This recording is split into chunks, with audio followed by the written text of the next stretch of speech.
বাংলাদেশের ক্রিকেটের জনপ্রিয়তা খাদের কিনারায়, হৃদয়ে জায়গা নিচ্ছে ফুটবল। চলুন আজকে এ বিষয়ে আলোচনা করি।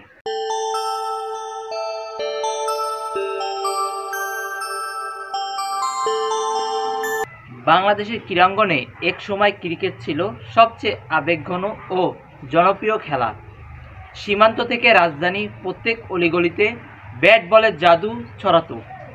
জাতীয় দলের জয় মানেই পুরো জাতির উল্লাসে মেতে উঠত। কিন্তু আজ দৃশ্য পাল্টেছে। এখন সেই আগ্রহ, উচ্ছ্বাস আর জাতীয় গর্ব অনেকটাই নিঃশব্দ হয়ে গেছে। কারণ বাংলাদেশ জাতীয় ক্রিকেট দলের একের পর এক ব্যর্থতা মানুষকে হতাশ করে তুলেছে এবং সেই জায়গা দখল করে নিচ্ছে ফুটবলের ঝলমলে তারকারা। সাম্প্রতিক ব্যর্থতা 2025 সালের শুরুতেই বাংলাদেশ ক্রিকেট দলের পারফরমেন্স গভীর উদ্বেগের কারণ হয়ে দাঁড়িয়েছে। গত মাসে সংযুক্ত আরব আমিরাতের সঙ্গে দ্বিপক্ষিক সিরিজে বাংলাদেশ দল 2-1 ব্যবধানে পরাজিত হয়। এই হারের চেয়ে বেশি হতাশাজনক ছিল দলের পরিকল্পনার অভাব, বোলিং ও ব্যাটিংয়ের ব্যর্থতা এবং নেতিবাচক মানসিকতা। এর পরপরই পাকিস্তানের বিপক্ষে টাইগাররা কোনো ম্যাচই লড়াই করার মতো অবস্থানে ছিল না। 3 ম্যাচের ওডিআই সিরিজে পাকিস্তান দল 3-0 ব্যবধানে হোয়াইটওয়াশ করে বাংলাদেশকে। ক্রিকেট প্রেমীরা বলছেন এই দলটি এখন আর দর্শকদের মাঝে আত্মবিশ্বাস জাগাতে পারে না। মাঠে নিশ্চুপ আর মাঠের বাইরে স্টাইলিশ। বর্তমানে ক্রিকেট থেকে ফুটবলে ঝুঁকে পড়েছে তরুণ সমাজের বড় একটি অংশ।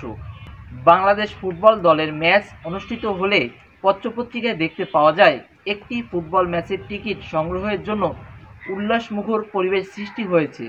অপরদিকে ক্রিকেট স্টেডিয়ামে আগের মতো নাই সেই কলরব। তাছাড়া হামজা চৌধুরী ও ফামিদুলের মতন উজ্জ্বল নক্ষত্র এদেশের যুবকদের হৃদয়ে জায়গা করে নিচ্ছে। এর ফলে ইউরোপিয়ান ফুটবল ক্লাবগুলোর প্রতি আকর্ষণ।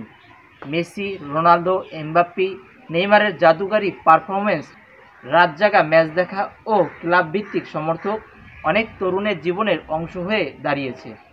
বর্তমান সময় সামাজিক যোগাযোগ মাধ্যমে ফেসবুক, ইউটিউব, ইনস্টাগ্রাম ঘুরলেই দেখা যায় লাভ রিয়াক্ট পোস্ট বেশিরভাগ ফুটবল কেন্দ্রিক। তারা তাদের প্রিয় খেলোয়াড়দের নামে জার্সি পরে, গোলের পর উল্লাস করে এবং নির্দ্বিধায় আলোচনা ও সমালোচনা করে। এটাই ভালোবাসার বহিঃপ্রকাশ। রাত জেগে চ্যাম্পিয়ন লিগ ফলো করে। আর দেশের ক্রিকেট এখন শুধু খারাপ খবরের শিরোনাম। ক্রিকেট খেলা দেখলে দেশের মানুষ অসুস্থ হয়ে পড়ছে, কারণ যোগ্য খেলোয়াড় তৈরি হয় না। ঘরোয়া ক্রিকেট লিগ দুর্বল এবং স্কুল ক্রিকেট টুর্নামেন্ট অদ্ভুত সংকটে। বাংলাদেশ ক্রিকেটে ঘটে যাওয়া বিভিন্ন ঘটনা ক্রিকেট প্রেমীদের কাছে বিরক্তকর হয়ে উঠেছে। বাংলাদেশ ফুটবলের প্রতি এই আকর্ষণ হয়তো এক নতুন ক্রীড়া সংস্কৃতির সূচনা। তবে ক্রিকেট যদি আবার সেই পুরনো জনপ্রিয়তা ফিরে পেতে চায়, তাহলে চাই দায়িত্ববান নেতৃত্ব ও নতুন প্রতিভাবান খেলোয়াড় এবং দর্শকদের আস্থা ফেরানোর মতন জয় অর্জন করতে হবে। ক্রিকেট আমাদের ভালোবাসার খেলা, কিন্তু বারবার ব্যর্থতা সেই ভালোবাসা ঠেলে দিচ্ছে হতাশার দিকে। বর্তমান নতুন প্রেসিডেন্ট, আমি তার কাছে আশা করব নতুনভাবে ক্রিকেটকে ঢেলে সাজাবে, সুন্দর স্বচ্ছ একটি ক্রিকেট বোর্ড তৈরি করবে, সেখানে সকল প্রতিভাবান খেলোয়াড়রা ভিড়বে।